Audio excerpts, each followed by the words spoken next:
કતારમાં 8 પૂર્વ નૌસેનાના સૈનિકોને ફાંસીની સજા થઈ હતી. ત્યારબાદ જો કે ત્યાંની કોર્ટે તે સજામાં રાહત પણ આપી હતી, પરંતુ નૌસૈનિકોની અંતે ભારત વાપસી થઈ હતી.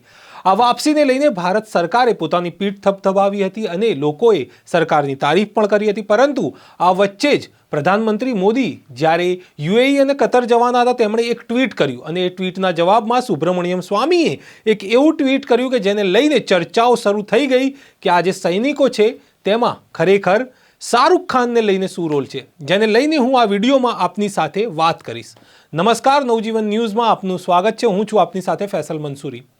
કતારની કોર્ટે ભારતના પૂર્વ 9 સૈનિકોને સજા ફરમાવી હતી, ફાંસીની સજા ફરમાવી હતી. ત્યારબાદ જો કે એ સજામાં ઘટાડો પણ થયો હતો, પરંતુ તેની વચ્ચે જ તેમને વતન વાપસી થઈ. એ જે સૈનિકો હતા, 9 સૈનિકો, તેમની વતન વાપસી થઈ.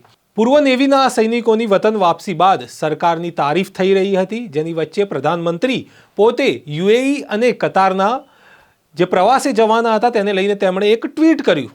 આ ટ્વીટમાં તેમણે લખ્યું કે હું 2 દિવસ યુએઈ અને કતારના પ્રવાસે જઈ રહ્યો છું, જેના જવાબમાં સુબ્રમણ્યમ સ્વામીએ ટ્વીટ કર્યું અને લખ્યું કે તેમણે જે બોલિવૂડ સ્ટાર છે શાહરૂખ ખાન, તેમને પણ સાથે લઈ જવા જોઈએ, કારણ કે આ જે વતન વાપસી થઈ છે, પૂર્વ 8 જે નૌસૈનિકો હતા તેમની જે વતન વાપસી થઈ છે તેમાં ક્યાંક ને ક્યાંક શાહરૂખ ખાનનો બહુ મોટો રોલ છે. તેણે ક્યાંક ને ક્યાંક કતરની જે સરકાર છે તેની સાથે વાતચીત કરી હતી અને વાતચીતના કારણે આ જે પૂર્વ નૌસૈનિકો હતા તેમને છોડવામાં આવ્યા હોવાનો આ સુબ્રમણ્યમ સ્વામીએ ટ્વીટમાં દાવો કર્યો હતો.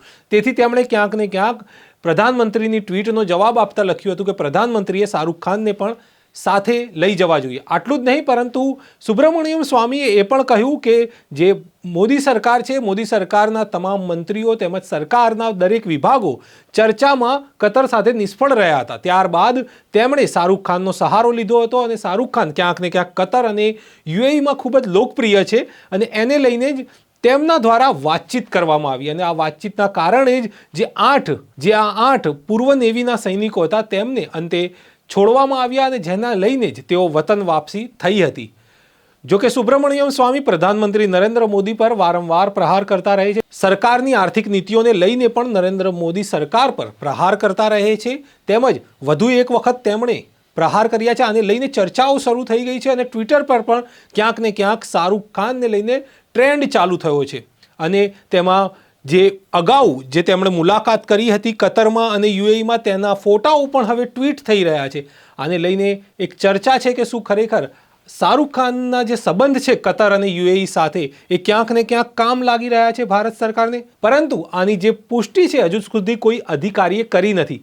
પરંતુ સુબ્રમણ્યમ સ્વામી પોતે ભાજપના એક દિગ્ગજ નેતા છે અને તેને લઈને જ્યારે સરકાર એક તરફ આ નિર્ણયને લઈને વાહવાહી લૂંટતી હોય અને બીજી તરફ સુબ્રમણ્યમ સ્વામી જેવા જે સાંસદ અને કદ્દાવર નેતા રહી ચૂક્યા હોય ભાજપમાંથી, તેઓ જ જો કે આવી વાત કહેતા હોય કે શાહરૂખ ખાનના કારણે જે આ પૂર્વ નેવીના સૈનિકો છે તેમનો છુટકારો થયો છે, તો ક્યાંક ને ક્યાંક જે સરકાર છે એ અસહજ સ્થિતિમાં મુકાય છે અને એને લઈને જ આ ચર્ચાઓ ચાલી છે. ટ્વિટર પર આ ચર્ચાઓ થઈ રહી છે અને લોકો ક્યાંક ને ક્યાંક શાહરૂખ ખાનને લઈને વાત કરી રહ્યા છે. હાલ સમાચારમાં બસ આટલું જ. તમારું આ સમાચારને લઈને શું માનવું છે તે અમને કમેન્ટ બોક્સમાં કમેન્ટ કરીને જરૂરથી બતાવજો. ફરી મળીશું એક નવા વિષયની સાથે. ત્યાં સુધી નમસ્કાર.